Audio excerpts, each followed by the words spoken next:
আসসালামু আলাইকুম। বসন্তকাল চলছে, প্রকৃতিতে প্রাণের সঞ্চার হয়েছে, কিন্তু জলবসন্ত কিন্তু বেড়ে গিয়েছে। জলবসন্ত অর্থাৎ চিকেন পক্স নামে আপনারা চিনেন যেটাকে, এটা অত্যন্ত সংক্রামক একটা রোগ, ভাইরাসজনিত রোগ। এটি ভ্যারিসেলা জোস্টা নামক একটি ভাইরাস দ্বারা হয়ে থাকে।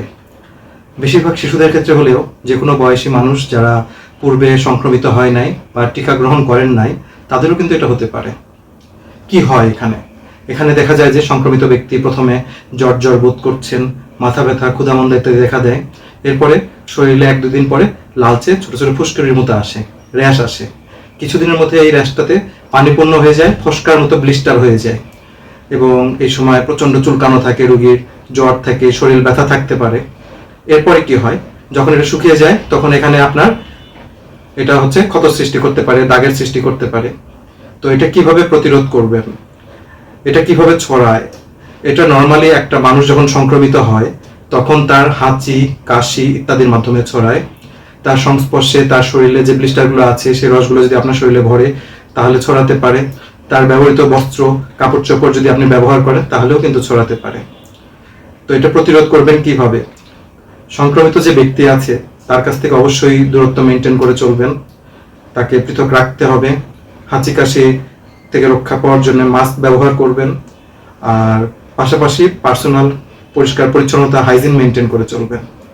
এখন যার হয়ে গেছে তিনি কি করবেন? তিনি অবশ্যই অন্যদের কাছ থেকে আলাদা থাকবেন, যেন পরিবারের বা আশেপাশে আর কারো না হয়। তিনি যদি চাকরিজীবী হন তাহলে অবশ্যই তিনি ছুটি গ্রহণ করবেন। যদি তার শরীরে প্রচন্ড চুলকানো থাকে সেটা থেকে রোধ করার জন্য আপনার ঠান্ডা পানির নিতে পারেন, আপনার যে ভিজাতে পারেন, আপনার কালামাইন জাতীয় লোশন ব্যবহার করতে পারেন। যদি জ্বর থাকে তাহলে জ্বরের জন্য ওষুধ সেবন করতে পারেন। যদি তার চুলকানো থাকে সেটানোর জন্য ওষুধ সেবন করতে পারেন। সর্বোপরি তিনি একজন চিকিৎসকের পরামর্শ অনুযায়ী চলবেন। অনেকে জিজ্ঞেস করেন যে এই সময় উনি কোনো পাতা দিবেন কিনা, নিম পাতা দিবেন কিনা? না, অবশ্যই দিবেন না। অনেকে জিজ্ঞেস করেন খাবার দাবার আমরা কোনো বাছ বিচার করবো কিনা? অবশ্যই করবেন না, সব খাবার খেতে পারবেন।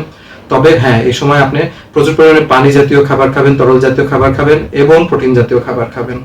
অন্যদের কাছ থেকে দূরে থাকবেন, চিকিৎসকের পরামর্শ অনুযায়ী চলবেন, তাহলে আপনি ভালো থাকবেন, তাড়াতাড়ি সুস্থ হয়ে যাবেন। বসন্তের যে প্রকৃতির আপনার চেঞ্জ চলছে সেগুলো আপনার যে ভালোভাবে উপভোগ করুন এবং জলবসন্ত থেকে দূরে থাকুন। আসসালামু আলাইকুম। আসুন আমরা একটা কেস তারপরে যেগুলো বলেছে এগুলো পক্স, চিকেন পক্স। হ্যাঁ, এগুলো কতদিন হলো আপনার? 2-3 দিন। আচ্ছা, এর আগে কখনো হয়নি তো? না, কোনো ওষুধপত্র খাইছেন? আচ্ছা, কি কি সমস্যা হচ্ছে আপনার? সমস্যা মানে ব্যথা করে, মাথা ব্যথা করে আর শরীর খারাপ করে, সারা শরীরে হয়ে গেছে না?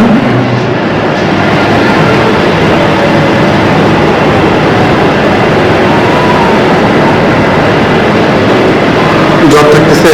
হ্যাঁ, জ্বর মানে বড়ি খাওয়ার কম করা আবার। আচ্ছা, আমরা ওষুধ লিখে দিব, আপনাকে পর্যাপ্ত পরিমাণ বিশ্রামে থাকতে হবে।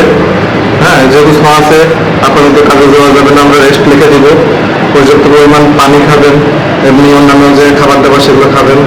যদি অ্যালার্জি না থাকে কোনো খাবার বন্ধ নাই, সব খাবারই খাবেন, বুঝতে পারছেন? জ্বর আসলে শরীর মুছাবেন, আর যেভাবে আমরা ওষুধ লিখে দিচ্ছি এইভাবে ডোজ কমপ্লিট করে ওষুধ খাবেন। একবারে সুস্থ হওয়ার পরে অফিসে যাবেন, তার আগ পর্যন্ত আপনাকে অফিসে যাওয়া যাবে না। যেহেতু এটা অন্যদের মধ্যে যেতে পারে, তাদের কাছ থেকে দূরে থাকার চেষ্টা করবেন, বুঝতে পারছেন? চুলকায়? চুলকায় না, চুল ব্যথা করে। আচ্ছা, এখন অনেক কিন্তু পক্স বেড়ে গেছে, কাজেই খুব সাবধানে চলবেন। যা যা বলছি এগুলো সব মেনে চলবেন, ইনশাল্লাহ খুব তাড়াতাড়ি সুস্থ হয়ে যাবেন, বুঝতে পারছেন? জি, বুঝি নাই।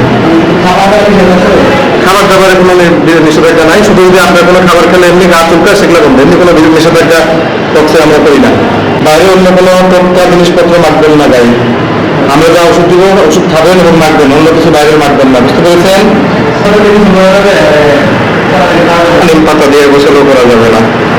একেবারে আমরা যা দিচ্ছি আর বাইরে আপনি কোনো কিছু ইউজ করবেন না, খাবেন না, ঠিক আছে? আর কোনো প্রশ্ন?